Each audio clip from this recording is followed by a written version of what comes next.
Vale, bueno, ahí nos quedamos. Bueno, podéis ver en uno de los cuadros la familia más amplia de la que provengo. Aparecen ahí mis hermanos con mi padre.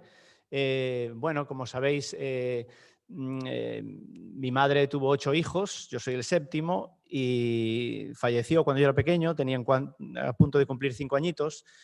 Y después, tiempo después, mi padre volvió a casarse, tuvo 3 hijos más, así que somos 11 hermanos, venimos de una familia amplia y ahora pues Dios me ha dado esta posibilidad de formar parte de una propia familia, la familia nuclear como llamamos, y ahí podéis verla y aunque podéis observar 3 hijos, yo siempre consideramos que hemos tenido 5 y 2 se los llevó el Señor a su presencia antes de nacer, era así su propósito, pero siempre para dentro de nosotros pues pensamos que eran 5 hijos, éramos 7 en total. Y el Señor pues así nos ha bendecido. A pesar de nuestra profesión, como sabéis, tanto Bea como yo, que somos psicólogos, y nuestro conocimiento bíblico, no mucho, probablemente debería ser mucho más, consideramos que es un reto la educación de nuestros hijos. Y la verdad que no paramos, y ahora que van viniendo y van creciendo, de descubrir nuestras debilidades y nuestras fragilidades. Así que no hablamos desde alguien que domina este tema, sino de los que estamos en lucha con todo esto. Algunos no tenéis hijos, al igual que el domingo pasado los casados teníamos que escuchar la predicación sobre la soltería. Hoy también, aunque no tengas hijos ni estés casado, también te vendrá bien, porque vamos a acercarnos a lo que la palabra de Dios dice sobre la familia. Y si no eres padre o madre, pues eres hijo o hija y eso te va a implicar de alguna manera. Vamos a desarrollar 3 apartados y los 3 apartados que vamos a desarrollar son, en primer lugar, propósitos. Es decir, ¿por qué tenemos hijos? ¿Cuál es la motivación? ¿Qué hay en nuestra mente? Eso es, propósitos. Y en segundo lugar, vamos a ver principios bíblicos y en tercer lugar, propuestas de cambio. Propósitos, principios y propuestas son las 3 palabras que guiarán el desarrollo de este mensaje. Entonces, en primer lugar, hablando de propósitos. ¿Qué había en la mente de Dios? Vale, perdonadme un segundito, casi vais a gestionarlo vosotros de allí, más o menos. Vale, gracias.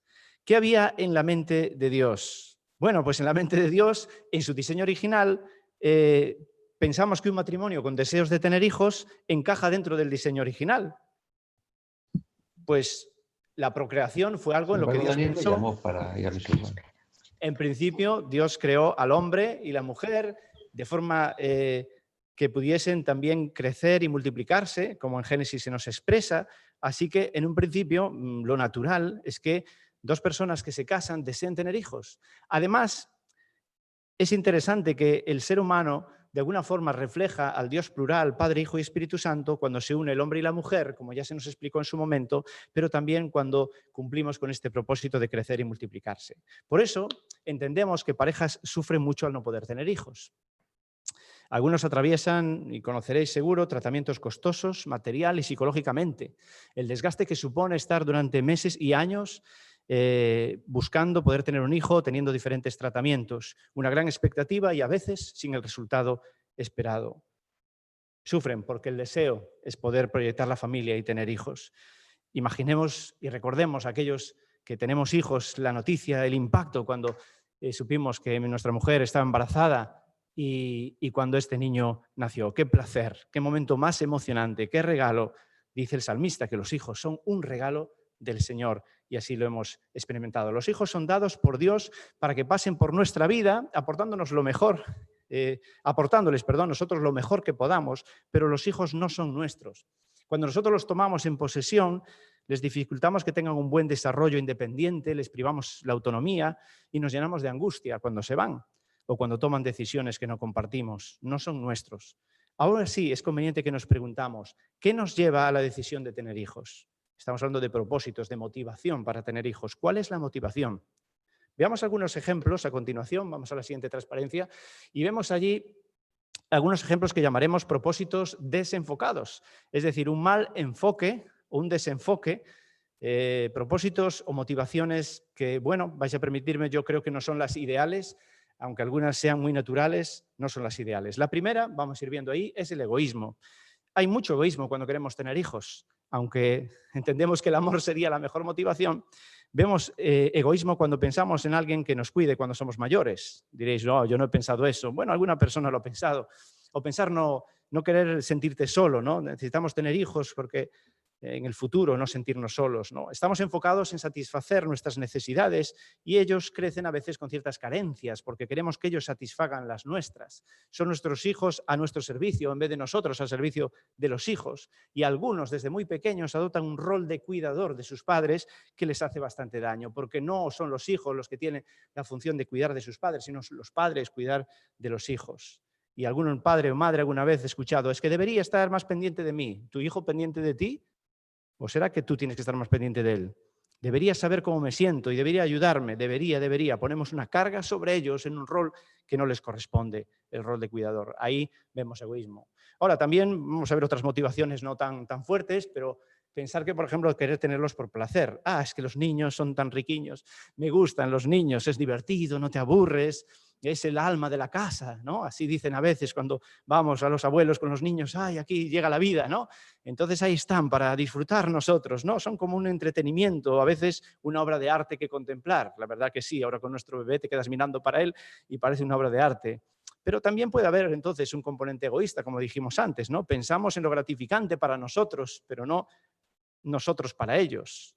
Y entonces de vez en cuando les vamos diciendo, venga cariño, ahora haz esto, haz lo otro, ¿no? Buscando que nos hagan reír o que hagan reír a otras personas que están con nosotros. Y a veces llegamos al punto de comprar algo y decir que lo hacemos por ellos, pero lo queremos para nosotros, ¿no? Ya no es la primera vez, ¿verdad?, que alguien dice, bueno, vamos a comprar esto, que al niño le hará mucha ilusión, pero al final la ilusión es del padre o de la madre, ¿no? Bueno, veamos más motivaciones. Ahí tenemos la autorrealización. Es que me va a completar. Yo me sentiré autorrealizado cuando sea padre, cuando sea madre. Los hijos me dan un sentido. Claro, como podéis ver aquí, la predominancia es del pronombre posesivo me y a mí, con lo cual volvemos al punto de partida. Parece que sigue habiendo un motivo egocéntrico. Y es muy frecuente que digamos que necesitamos cubrir nuestro instinto maternal o paternal, que sí, lo tenemos en términos generales, Dios nos lo ha dado, pero ya no es la primera vez que escucho algo como esto, ¿no? Mi mayor ilusión es ser madre, lo necesito, aunque sea sola, sin necesidad de un hombre. Entonces, estás pensando solo en ti, en tu propia realización personal. ¿Es esta la mejor motivación? Y seguimos avanzando, la motivación del orgullo, sentirnos orgullosos de ellos, que los hijos son nuestro orgullo, fardamos de ellos, alardeamos de ellos. Y el gran peligro que hay cuando tenemos a nuestros hijos para exponerlos frente a los demás y decir qué buenos y qué maravillosos son, es que ellos también se lo creen y normalmente creamos hijos que tienen demasiado protagonismo en las familias, en nuestras casas, y luego frenar eso es bastante complicado. Hasta el punto de que a veces, pues, algunos han llegado a convertirse en lo que se llama niños emperador o niños tiranos, porque son los que mandan en casa, los que se hacen las cosas como ellos quieren desde bien pequeñitos. Como dice Proverbios, el niño consentido al final termina avergonzándonos a los padres, ¿verdad? Ahora tenemos ahí otra razón, la reivindicación, tener hijos para reivindicar algo. Y esto os voy a poner un ejemplo bíblico que conocéis perfectamente. Dos mujeres que estaban reivindicando, buscando algo en su propia experiencia. ¿Quiénes eran? Sabéis, ¿no? Lea y Raquel reivindicaban, buscaban el amor de su marido. ¿Para qué querían tener hijos? Yo no voy a juzgarlas, pero cuando vamos al texto bíblico y encontramos el significado de cada uno de los hijos que iban naciendo, si lo habéis visto hace poco, os lo recordáis, podemos ver que en cada uno de ellos buscaban el poder estar por encima de la otra para que Jacob me ame a mí, no tanto ella me ame a mí más que a ella. Esta reivindicación, esta búsqueda de amor. ¿Podría darse entonces que alguien quisiera tener algún hijo para darle en la cara a otra persona? Quizás visto así en frío diréis, hombre, ¿quién va a hacer eso? Yo lo he visto en alguna ocasión. Alguien me ha confesado esto, de que realmente no era que tuviera gran interés de tener hijos, pero lo tuvo para dar en la cara a alguien, para decirle, ves, podemos tener hijos y además los nuestros serán los mejores, ¿no? O quizás pensando que tu cónyuge, tu pareja te va a amar más así.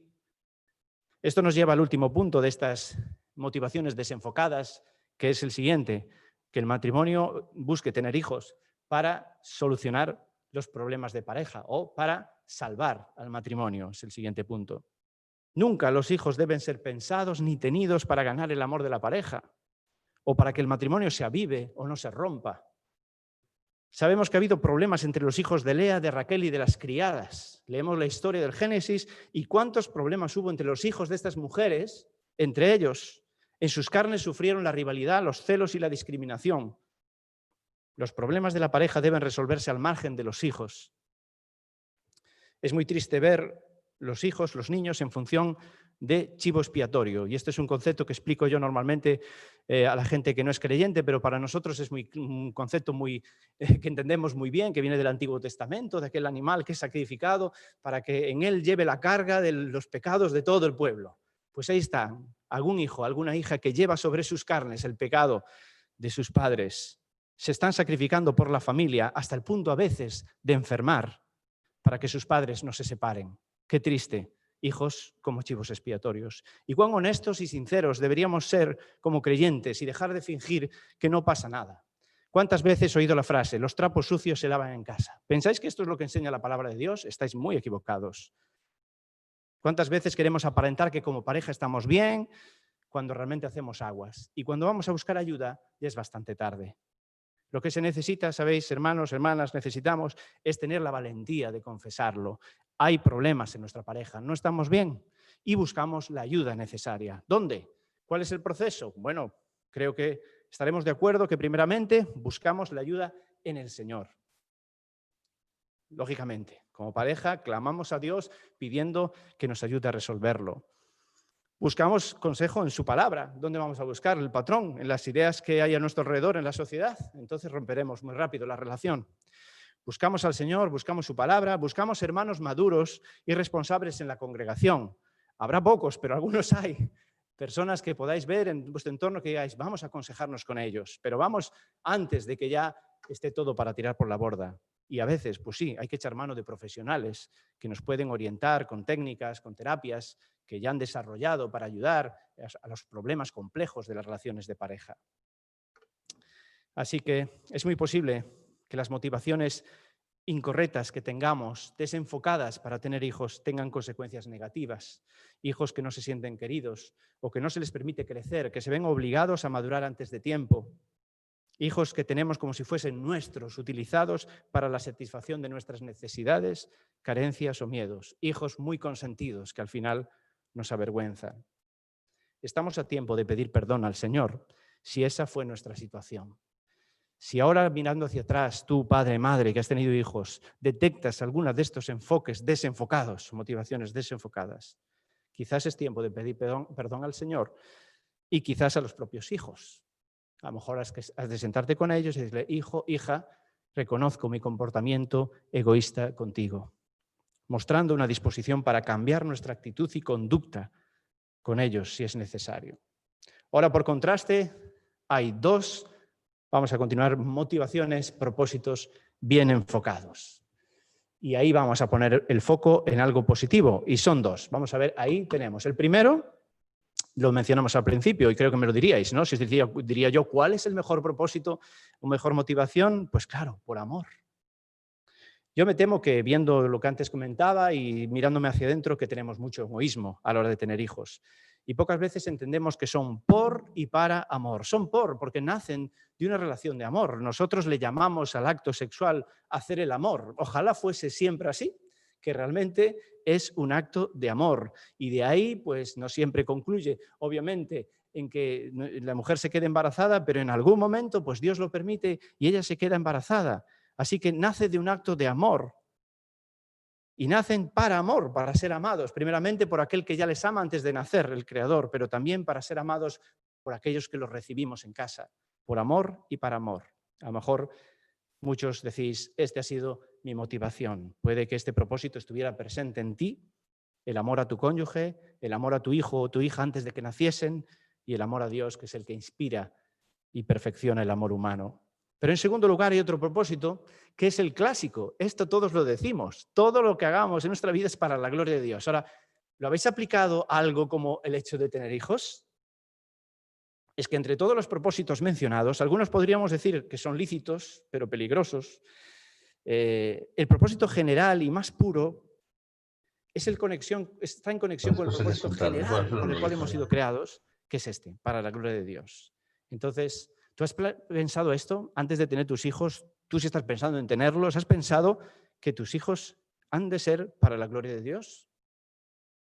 Es la meta más sublime, es la meta que encaja dentro de una vida que glorifica a Dios. Y si yo digo que mi vida glorifica a Dios, ¿cómo no voy a pensar que el hecho de tener descendencia sea algo que glorifique a Dios, siendo una de las cosas más importantes que puede ocurrir en nuestra vida, tener hijos, traer hijos al mundo. También allí deberé buscar la gloria de Dios, que mis hijos, aparte de honrarme a mí como padre, a sus padres terrenales principalmente, honren a Dios. ¿Es este el propósito que hemos tenido? ¿Se nos había ocurrido? Bueno, propósitos, primer punto. Pasamos al segundo punto y vamos a ver algunos principios. Y voy a repasar algunos textos paralelos de Efesios y Colosenses. Digo repasar porque es algo que yo ya expuse hace un tiempo en la iglesia, así que no voy a pararme mucho, pero vamos a repasar, sin pararnos demasiado, el marco bíblico sobre las relaciones padres-hijos. Y bueno, pues muy sencillamente, para los hijos tenemos lo siguiente. Hijos, obedeced a vuestros padres. Ni el autoritarismo ni la permisividad han demostrado ser eficaces para lograr familias sanas, donde los hijos crezcan con un equilibrio. Estamos en una sociedad, en un momento, ya hace mucho, no es de ahora, yo creo que desde que entró la posmodernidad, así que hablamos desde hace 20 años, no es súper reciente, que hay una crisis de autoridad. Y esto está reflejada en todas las áreas de la sociedad, ¿no? Hay una queja en el ámbito educativo, los profesores que no se les respeta, las autoridades, el policía o el guardia civil, el propio gobierno de un país no se le respeta, en las empresas los jefes, algunos pues también ponen sus quejas y en la iglesia pues también, el liderazgo en la iglesia que la membresía pues es a veces poco sujeta a los ancianos. En fin, que hay una crisis de autoridad. Por eso, recordar que la enseñanza bíblica es esta. Dice así, hijos, obedeced a vuestros padres en todo, porque esto agrada al Señor. Colosenses 3:20. Pasaje paralelo, el siguiente, Efesios 6:1. Hijos, obedeced en el Señor a vuestros padres, porque esto es justo. Estos son dos frases paralelas, es el mismo autor, es el apóstol Pablo, es palabra de Dios, donde nos enfatiza alguna cosa que vamos a ver muy rápido. La primera palabra que tenemos ahí, vemos la siguiente transparencia, dice hijos.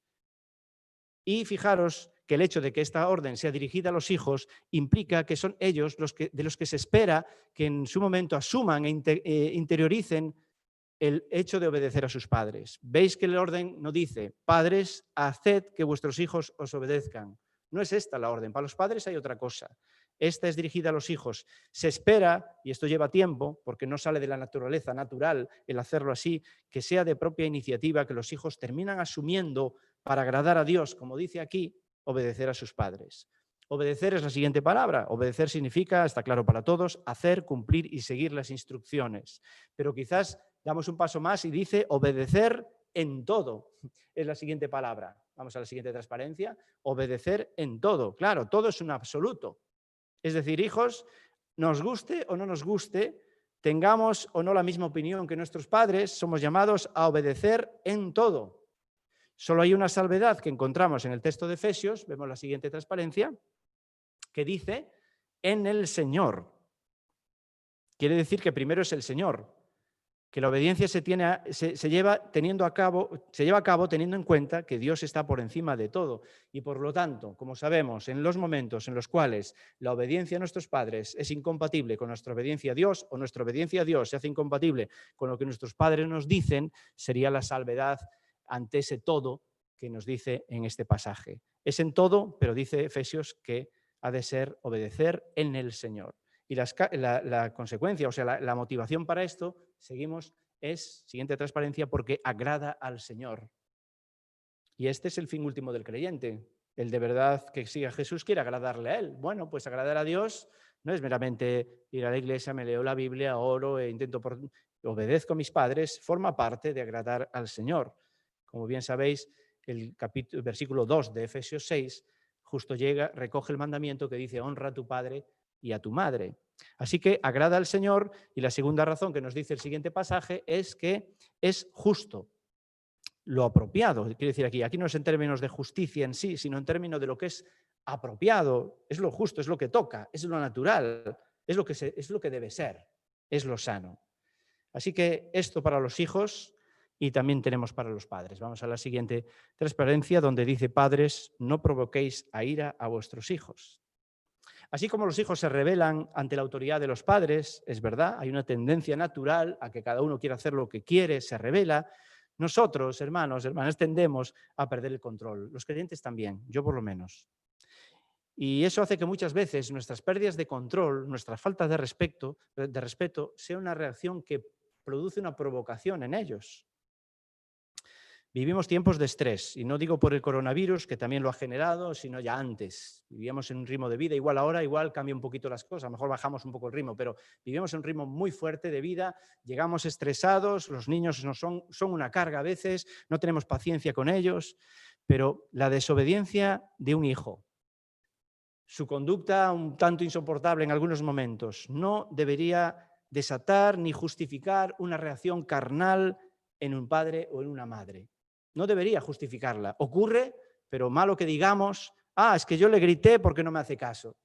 Bueno, si le has gritado, Dios dice que no se puede gritar. Asume tu responsabilidad como padre y no pongas la excusa de que, claro, mira cómo se comporta.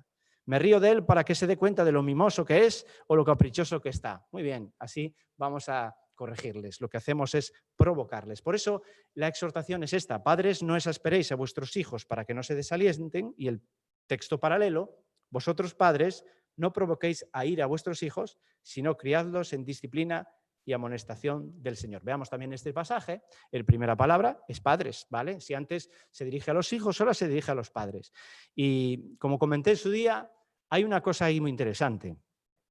Y es la siguiente. Yo no sé muy bien cómo interpretarla. A ver, vosotros qué pensáis. Cuando dice antes, hijos, obedeced a vuestros padres, la palabra padres allí es distinta que esta. En castellano han traducido padres, pero en el griego son dos palabras diferentes.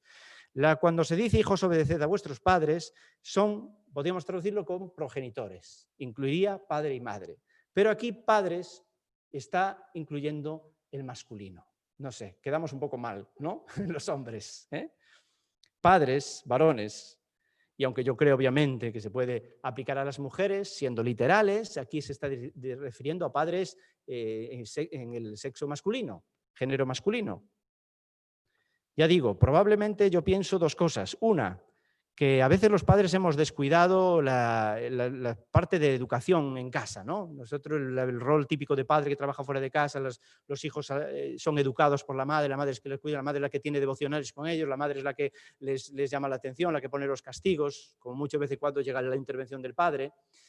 Y este es un modelo pues, que hay que cambiar. Desde luego el hombre tiene que estar más presente en la educación de nuestros hijos. Tenemos que ser como nuestra mujer, como nuestra esposa, ambos participando igual en esta. Y probablemente este toque es para que los padres estemos más presentes. Pero fijaros que es un toque de atención. Cuidado, padres, no provoquéis a ir a los hijos. También es probable, y ya digo, no se puede generalizar, que en general, no se puede generalizar a todos, es decir, que hay excepciones, pero en general los padres probablemente perdemos la paciencia antes. Y si no ocurre más a menudo, es porque no nos hacemos cargo. Pero cuando nos dejan a los hijos bastantes horas, es donde vemos la diferencia, donde realmente estar un ratito con ellos, somos muy pacientes y aguantamos mucho, pero cuando esto se extiende en el tiempo, perdemos la paciencia. Es posible entonces que ya Dios pensaba que esta indicación para el padre, varón, es importante.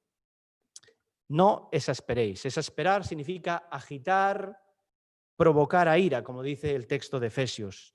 ¿Y cómo provocamos a los hijos? Con la burla, con la ironía, cuando les estamos machacando, le insistimos las cosas 20.000 veces, claro que explotan, claro que no aguantan más. Somos muy pesados. Muchas veces los padres nos hemos quejado de nuestros progenitores que hacían esto con nosotros y nosotros hacemos lo mismo con nuestros hijos.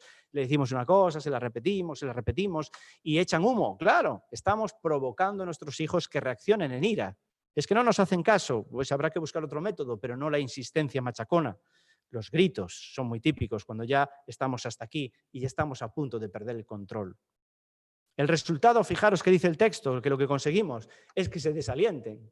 Los hijos se desalientan cuando nosotros los exasperamos, cuando los provocamos a ira, se desalientan. En vez de aliento para el cambio, para que cambien, tomar aliento y decir, vale, tengo que cambiar, se desaniman. Y lo que hacemos es entrar con ellos en una escalada, a ver quién gana, a ver quién tiene la última palabra, que normalmente es totalmente infructuosa. Ahí nadie cambia y nos hace sentir muy mal. A veces si grabásemos esas interacciones entre nosotros y nuestros hijos, veríamos que somos tan infantiles como ellos y entramos en un tipo de interacción donde no se sabe ahí quién es el padre y quién es el hijo. Así que si el objetivo es que se desalienten, nos estamos desenfocando también. Vamos a no provocarles, a no exasperarles para que no se desalienten, para que no se desanimen, para que no se desmotiven y tengan ánimo para cambiar lo que tienen que cambiar. Por eso dice lo que no hay que hacer, Y ahora sí que dice lo que sí hay que hacer en positivo. Lo que hay que hacer es criarlos en disciplina y amonestación del Señor. Son dos conceptos que se unen, que se complementan. Criarlos en amonestación se refiere a enseñarles con palabras, pero como dije antes, no hay que amontonar palabras, hay que usar las palabras idóneas, pero obviamente hay que enseñar con palabras, hay que decirles lo que está bien, lo que está mal, lo que deben corregir. Criarlos significa nutrirlos, es el sentido de esta palabra, nutrirlos, o sea, alimentarlos con palabras que les ayuden para lo que está bien, lo que está mal. Pero también no solo en palabras, a veces hay hijos que nos toman el pelo porque hablamos, le decimos las cosas 20.000 veces, pero como si fueran tontos y no hubieran entendido. Saben perfectamente ya, si lo has dicho una vez, ya con una normalmente demos dos si quieres, ya saben lo que hay que hacer, ya saben lo que está bien, lo que está mal. Amontonar palabras no va a ningún lado. Necesitamos también utilizar la disciplina y la disciplina es corrección. Otra versión dice criarlos con corrección, dice así, que se refiere a enseñar ya lo que hemos dicho en palabras, trasladarlo a unas medidas que hay que tomar para que ayudarles a que ellos corrijan lo que tienen que corregir. A veces son menos palabras y más acciones que debemos utilizar. Ahora, fijaros que de nuevo, mirad cómo dice, criadlos en la disciplina y la amonestación del Señor. Igual que los hijos tienen que obedecer en el Señor. Al final, fijaros, lo que está por encima es el Señor, es el que está por encima de todo y lo que Él dice. Aquí también, que la disciplina no sea tanto la tuya propia, sino es del Señor. ¿Qué quiere decir? Que tenemos en cuenta que Dios está presente. Cuando yo disciplino a mi hijo, cuando yo le estoy llamando la atención, cuando yo le digo, mira, a partir de ahora no podrás hacer esto, tengo que tomar esta medida contigo, saber que el Señor está allí presente. Y que tú lo haces viniendo también, tomándolo, que el Señor está presente y teniendo temor de Dios. Si cuando actuamos tenemos temor del Señor, estoy seguro que muchas formas de actuar no las haríamos. Si supiéramos que Dios está allí viendo cómo estamos hablando a nuestros hijos, o el tipo de alteración, pues probablemente nos sentiríamos mal. Vamos a hacerlo con el control que proviene del Señor. Porque realmente, fijaros que digamos la siguiente transparencia, el contexto de los libros de Colosenses y Efesios, de estos capítulos, están en la vida de una persona que ha nacido de nuevo y que tiene una vida controlada por el Espíritu Santo. Y eso es lo que nos ayuda a entenderlo. Porque humanamente hablando estamos abocados al fracaso. Algunas personas tienen de forma natural una capacidad o han sido educados así con buen autocontrol y nunca gritan a sus hijos, nunca pierden los papeles. Pero de verdad son los especímenes más raros. En todas las familias, en algún momento, ponemos un tono que no deberíamos, tomamos una medida desesperada que no deberíamos. Esto es lo natural. Pero fijaros, esto nos recuerda que cuando tú vives conectado con Dios y lleno del Espíritu Santo, de ahí viene el poder para poder ejercer lo que Dios está aquí mandando. Cuando tiramos de la carne, de nuestras ideas, de nuestra propia capacidad, estamos un poquito abocados al fracaso. Así que no estamos solos. Dios, el Espíritu Santo, quiere demostrar que hay una posibilidad alta de autocontrol y de tratar con amor y con respeto a nuestros hijos por el poder que viene de Él y necesitamos su ayuda para ello. Así que decíamos, en primer lugar, hablamos de propósitos, qué es lo que nos motiva, nos impulsa, nos lleva a tener hijos. Ahora hablamos de los principios bíblicos, teniendo hijos, los principios básicos que se nos exhorta y se nos enseña. En tercer y último lugar, para finalizar, son algunas propuestas en base a esta temática de los hijos, propuestas de cambio en nuestra vida. La primera propuesta que quiero plantear es la necesidad de recuperar la autoridad. Y yo os pregunto, ¿cómo os imagináis que se recupera la autoridad? Esa imagen está puesta a propósito. ¿Cómo se recupera la autoridad? ¿Cómo tú piensas que puedes hacer que tus hijos te respeten? ¿De qué depende? ¿De que hables más fuerte? ¿De que te pongas más serio? A veces parece que sí, pero ¿de verdad te respetan por eso? Si nos acercamos al modelo que es para nosotros principal, que es Jesús mismo, Él enseñó a sus discípulos que la autoridad se consigue de esta manera, como vamos a ver a continuación, con servicio, como vemos en esta imagen. Esta es una imagen que recordáis todos, que refleja el momento en que estaba Jesús lavando los pies y enseñando que el más grande es el que sirve, que el Señor, que Él no vino para servir, no para ser servido, sino para servir. Y de la misma manera, el que quiera ser mayor entre vosotros ha de ser el más pequeño. Lo estudiamos en Marcos, ¿os acordáis? Pues ahí está el principio de autoridad. La autoridad se le otorga a alguien que vemos un espíritu de humildad y de servicio. Cuando hay una entrega, cuando hay amor y cuando no hay egoísmo. Y Jesús es el ejemplo perfecto. Así que recuperar la autoridad a través del servicio y, en segundo lugar, recuperar la autoridad a través del ejemplo, están relacionadas. Jesús realmente transmitió ser un buen ejemplo en todas las facetas de la vida, en ser coherente entre lo que decía y lo que hacía. Y esto nos hace volver a reflexionar en qué medida tú y yo somos coherentes como padres, como madres, en base a lo que hemos enseñado a nuestros hijos. Ellos pueden decir, no, no, mi padre lo que dice lo hace, mi padre dice esto y él también vive de esta manera. Tenemos que ser ejemplos con nuestra vida personal. ¿Cómo pedimos al hijo que no grite, que se autocontrole cuando yo no me controlo? ¿Qué tipo de incoherencia es esa? ¿Cómo vamos a pedir que tu hijo lea cuando no te ve leyendo nunca? ¿Cómo vas a pedir a tu hijo que diga la verdad cuando alguna vez no has sido muy sincero con él o con ella? Pues son ciertas incoherencias y podríamos añadir la lista, ¿no? Ser ejemplo con mi propia vida, esto me da autoridad. Cuando los hijos ven que decimos una cosa y hacemos otra, perdemos la autoridad. Pasamos a ser desacreditados para ellos. Aunque nos hagan caso igual porque no les queda otra, pero en el fondo no tenemos autoridad. Pueden tener miedo de nosotros o ni eso. Y no tenemos autoridad. Así que la autoridad viene también por el ejemplo, con mi vida, con cómo yo les trato a ellos y también cómo ellos ven que yo trato a otras personas. Si ven que yo trato con respeto a ellos, que ven que trato con respeto a mi cónyuge, que ven que trato con respeto a mis padres, a mis suegros, que ven que trato con respeto a mis vecinos, que ven que trato con respeto a mis compañeros de trabajo. Cuando ellos ven a los padres actuando con esta actitud de respeto, es el ejemplo que impacta sobre ellos y que hace que ellos no solamente lo imiten, sino que tengan un respeto hacia nosotros y nos devuelvan esa autoridad. Yo creo que este es el principal reto que tenemos que afrontar y que vale la pena que tomemos en serio. Ser ejemplos para nuestros hijos y estar para servirles, como Jesús nos enseñó. Pero además tenemos algún aporte más sobre el modelo de Jesús. Y la verdad que de las experiencias de Jesús tenemos muy poquitas cosas. De su infancia, de la familia de Jesús, hay muy poquita información. No sé por qué. Me hubiera encantado, ¿no?, que Dios, Jesús con 2 añitos, con 4, con 5, con 8, tenemos esta escena de 12, que es la que vamos a exprimir, pero Jesús con 14, con 16, ¿no? De repente a Jesús le vemos en esta escena de 12 y ya salta a los 30. Las bodas de Caná y poco después ya se inicia su ministerio. Nos quedan muchos años de qué pasaba en esa familia. Pero de entrada sabemos que la familia de Jesús era una familia piadosa, una familia religiosa, era una familia temerosa de Dios. Se preocupaban por las cosas de Dios, por cumplir lo que la ley decía. Como sabemos, iban de forma acostumbrada al templo, a las fiestas religiosas. Capítulo 2 de Lucas, versículo 41, 42, dice que repiten conforme a la costumbre, tenía una costumbre. Era una familia temerosa de Dios y una familia integrada en la sociedad. Ahora veamos cómo esta familia afronta un momento tenso en su vida. Vamos a ver cómo resuelven los conflictos de una manera sana. Y vamos a ver, hay 5 apartados. Ahí tenemos el primer apartado, tomando el texto, Jesús 12 años, versículo 43 al 46. Os lo voy a leer antes de empezar con este esquema.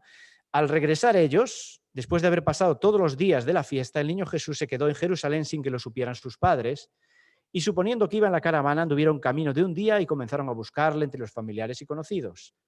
Al no hallarle, volvieron a Jerusalén buscándole y aconteció que después de 3 días le hallaron. Esta es una situación tensa para unos padres que han perdido a su hijo y que no entienden qué está pasando. Ahora, fijaros ahí, pongo suponiendo que, versículo 44, después de varios días de fiesta y después de todo un día ya de caminata, dicen, ¿dónde está Jesús?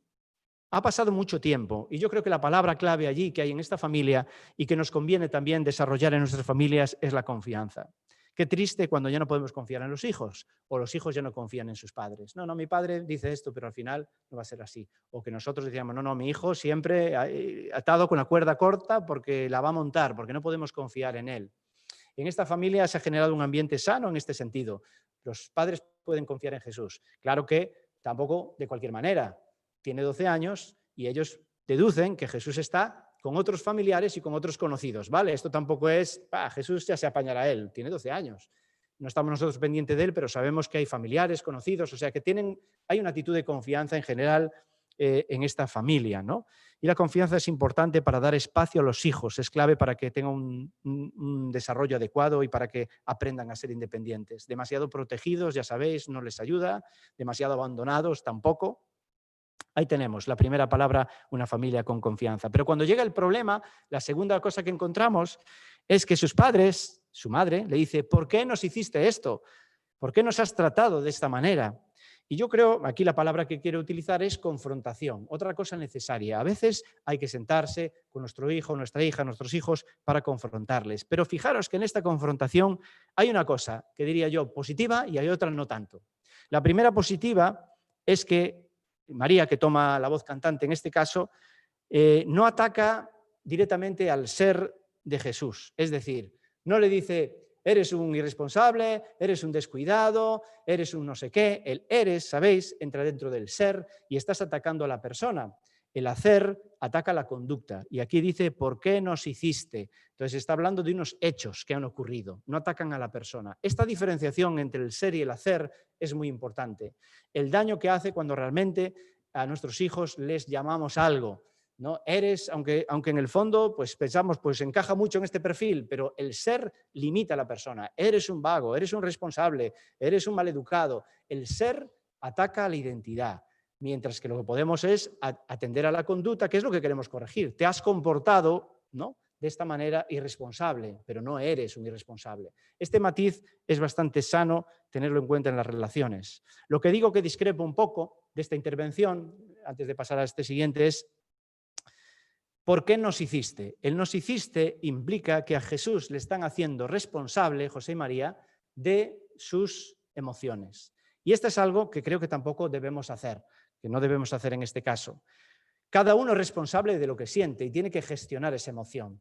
Aunque ellos se sentían angustiados por causa de la conducta de Jesús, aunque eso sí ocurrió, Jesús no es el responsable de cómo se sienten. Jesús es el responsable, en todo caso, que luego dio su explicación, de haberse perdido, que no se había perdido exactamente, ¿no?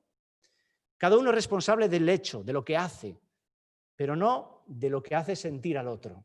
Y esta diferenciación también es importante para poder intervenir bien en una educación. Pregunto, ¿eres consciente de corregir a tu hijo o hija en base a lo que hizo y no a lo que es? Recuerda eso, que cada vez que atacamos el ser, dañamos la identidad de la persona. En tercer lugar, ahora sí, vamos allí, María dice, tu padre y yo te hemos buscado. Lo que vemos es un trabajo en equipo. En la pareja hay una complicidad entre el padre y la madre imprescindible para funcionar bien en las familias. Grandes problemas ocurren cuando papá piensa de una manera y mamá piensa de otra, cuando tenemos dos criterios distintos y uno interviene de una forma y otra de otra. Y aunque aquí la madre es la que habla, probablemente, no sé si lo decidieron así, a veces hay que ser estratégicos y ver quién es mejor que hable, si él o si ella. Ahí, aunque habló María, María no dice, te estuve buscando como una loca, estuve teniendo mucha angustia por ti, sino que utiliza un plural donde los dos se acercan como un equipo. Tu padre y yo hemos buscado. ¿Cómo os organizáis como pareja? ¿Trabajáis en equipo o cada uno va por su lado? ¿Hay apoyo y complicidad o competitividad y desautorización? Que a veces el colmo es que no intervienen en equipo, sino que cuando intervienen, ya digo, intervienen corrigiéndose entre sí y quitándose autoridad. En cuarto lugar, avanzando en esta familia, tenemos que hay una comunicación sana donde pueden expresarse. Hay familias donde no se puede hablar. Bueno, en esta familia de Jesús tienen algo muy bueno porque sí se puede hablar. Los padres pudieron expresarse y el hijo pudo expresarse también. Hay una comunicación sana, el diálogo es respetado. ¿Cómo se expresan los padres? Dice, te hemos buscado llenos de angustia. Esto es lo que se llama a día de hoy educación emocional. Los padres le están diciendo lo que han hecho, que te hemos buscado, escúchanos, y cómo nos sentimos. Estuvimos llenos de angustia. Cuando expresamos lo que sentimos, por un lado, normalmente nos desahogamos un poco. En segundo lugar, permitimos que el otro nos comprenda. Ah, ahora veo por qué traes esa cara, ¿no? Estás lleno de angustia. Y en tercer lugar, no solamente eso, sino que sirve como modelado para nuestros hijos. Cuando nosotros expresamos lo que sentimos, nuestros hijos aprenden a expresar también lo que sienten. Así que tenemos ahí tres componentes importantes en este caso. Recordar que llevaban 3 días buscándole, ¿eh? La angustia tiene que ser de nivel bastante alto. Ahora pregunto, aplicando, ¿sabéis poner nombre a las propias emociones? ¿Tú sabes poner nombre a cómo te sientes, a tus emociones? Hay bastante desconocimiento en esto, pero a día de hoy hay mucho material para poder aprender las cientos de emociones que existen. ¿Expresas lo que sientes a tus hijos o tiendes a disimularlo? Entonces los padres expresan y por contraste también el hijo se puede expresar. Entonces él les dijo, ¿por qué me buscabais? ¿Acaso no sabíais que me era necesario estar en la casa de mi padre? Pero ellos no entendieron las palabras que él les había dicho. O sea, Jesús tiene oportunidad de explicar las cosas, aun a pesar de tener delante padres angustiados que se han controlado unos minutos para escucharle. Y además, los padres le escuchan, aunque no logran entender lo que él les está diciendo, que esto nos pasa a menudo, que no sabemos, no entendemos bien lo que nos dicen, no entendemos bien lo que los hijos nos están diciendo o que quieren decir, pero la clave es que todos se pueden expresar y todos se sienten escuchados. La pregunta ahí, ¿crees que tus hijos se sienten escuchados por ti? ¿Dejas que se expresen lo que sientan, aunque te parezca irracional, inmaduro o absurdo, pero dejas que se expresen? En quinto y último lugar, tenemos entonces confianza, confrontación, complicidad, comunicación, y el último punto que veo en esta escena es la conciliación. Después de esa crisis, donde han expresado cómo se sienten, la tensión, se han podido comunicar, llega la conciliación, se recupera la normalidad, dice que cada uno vuelve a su lugar aprendiendo de lo que ha pasado. Jesús sujeto y sus padres dando vueltas a lo que habían visto y escuchado, tomando en serio a su pequeño hijo. Descendió con ellos y vino a Nazaret y continuó sujeto a ellos, y su madre atesoraba todas estas cosas en su corazón. Pregunta, ¿cómo terminan los conflictos, las discusiones nuestras con nuestros hijos? ¿Hay reconciliación? ¿Se consigue la calma volviendo cada uno a su lugar? ¿Hay perdón o guardamos rencor?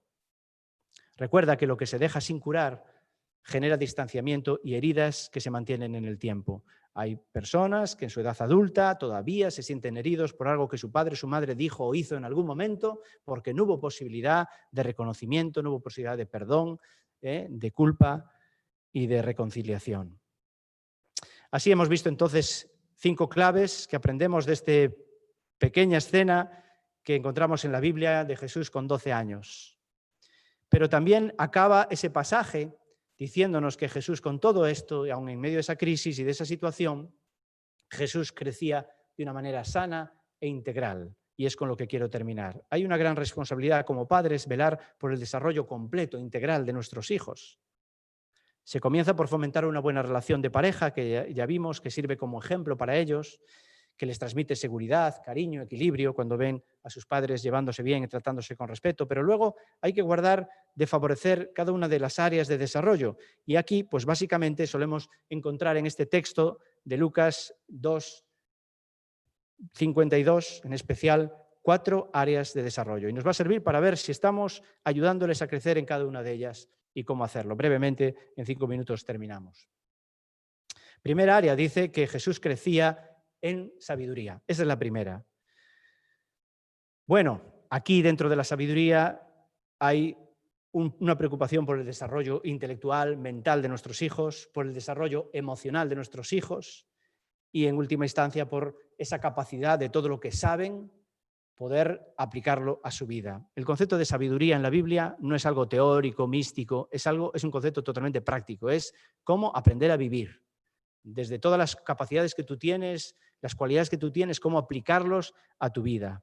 Así que en este caso es velar por la madurez de nuestros hijos, por la autonomía, porque tengan valores que guíen su vida y eso aplicándolo en los desafíos que van a encontrar en el día a día. Primer asunto. Segundo asunto, lo físico, la estatura. Bueno, ahí van a crecer sí o sí, es inevitable, pero también podemos ayudarles a que ese crecimiento sea sano. Y como bien sabéis, y aquí ya no es mi especialidad, pero todos lo sabéis, el desarrollo físico parte de una sana alimentación. Lo que sí que aquí podría decir es que es necesario ayudar a los hijos desde pequeño que tengan una relación correcta con la comida.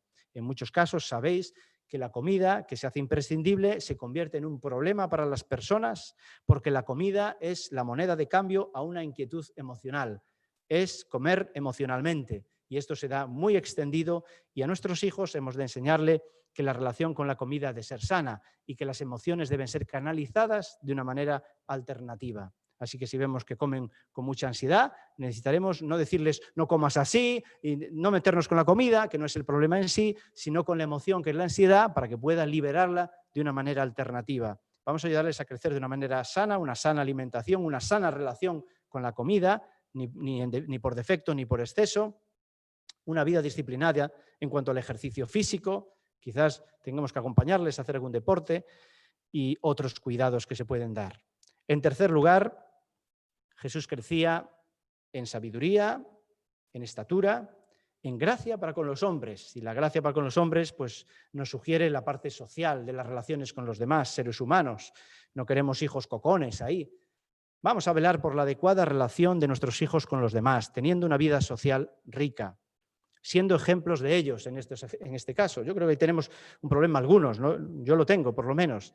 El hecho de que ellos no nos ven a nosotros teniendo nuestras amistades y nuestra vida social como quisiéramos, no estamos siendo un buen modelo para ellos. ¿Cómo queremos que ellos crezcan a nivel social si no están viendo en sus propios padres este tipo de relación, que tenemos nuestros amigos, nuestras relaciones? No estamos ahí siendo buenos modelos, si no es así. Igual en vuestro caso lo es. Pero también podemos facilitar al máximo la interacción de los niños con los de su edad. Invitamos a casa, les dejamos ir a actividades sanas donde se relacionan con otros niños y ahí estamos velando por esto, porque crezcan en un desarrollo social. Por último, y como sabéis, no por ser último, es menos importante, porque a lo mejor es lo más, pero ya digo, Jesús crecía en todos estos aspectos, no solo crecía en este, Jesús crecía en las otras áreas también, son importantes de la vida de la persona. En última instancia tenemos el área que podemos llamar espiritual, su relación con Dios. Crecía en gracia para con Dios, velando por este área más trascendental del ser humano, potenciando la relación con Dios, animándoles, enseñándoles con las palabras, con el ejemplo, con la palabra de Dios, ayudándoles a conectar su vida cotidiana sabiendo que Dios está ahí, no solamente el domingo, el día de culto, o meramente, que no está mal el tiempo devocional que tenemos con ellos, sino de forma práctica a lo largo de la vida, como Deuteronomio nos enseña, ¿no? A levantarte, al acostarte, por aquí, por allá, siempre hablando del Señor. Una relación con naturalidad. Y ahí, pues, amistades creyentes, escuelas dominicales, campamentos, historias bíblicas, biografías, tiempos de oración en familia, etcétera, etcétera, son cosas que suman, sumatorios, que conocemos y que hemos de aplicar y practicar de esta vida, de esta parte del crecimiento espiritual. Llegamos a la conclusión. Gracias por esta paciencia y estamos ya para finalizar. Como conclusión, resumo y os leo lo que he puesto. Los hijos son un regalo de Dios para que actuemos con ellos con responsabilidad, motivados por el amor y buscando la gloria de Dios, que son los mejores propósitos o motivaciones que podemos tener. La Biblia nos enseña claramente que los hijos deben obedecer y los padres tratar con respeto a los hijos, que eso es lo que agrada al Señor. Son principios que al aplicarlos permiten familias sanas. Y la propuesta de esta mañana, aprendiendo de la familia de Jesús, que no era perfecta, el único perfecto era Él, cultivemos la confianza, la confrontación, la complicidad, la comunicación y la conciliación a la hora de afrontar un conflicto. Finalmente, si queremos hijos sanos que honren al Señor, velemos por su desarrollo emocional, intelectual, físico, social y sobre todo espiritual. Vamos a aterrizar esto, ya habréis pensado muchas cosas, supongo, durante este tiempo y chequeando vuestra vida, pero vamos a finalizar con tiempo de pensar, de reflexión. Tomamos un tiempo individual para, quizás ahora quieres orar al Señor en tu interior y expresarle algo. Voy a sugerirte algunas cosas, si te vale alguna de ellas bien, si no tú mismo, tú misma, lo que quieras expresarle al Señor, un tiempo de oración. Vamos a orar por nuestras familias, vamos a orar por nuestros hijos, por nuestros padres, por los hijos que vendrán, si Dios lo permite. Puedes orar por ello también.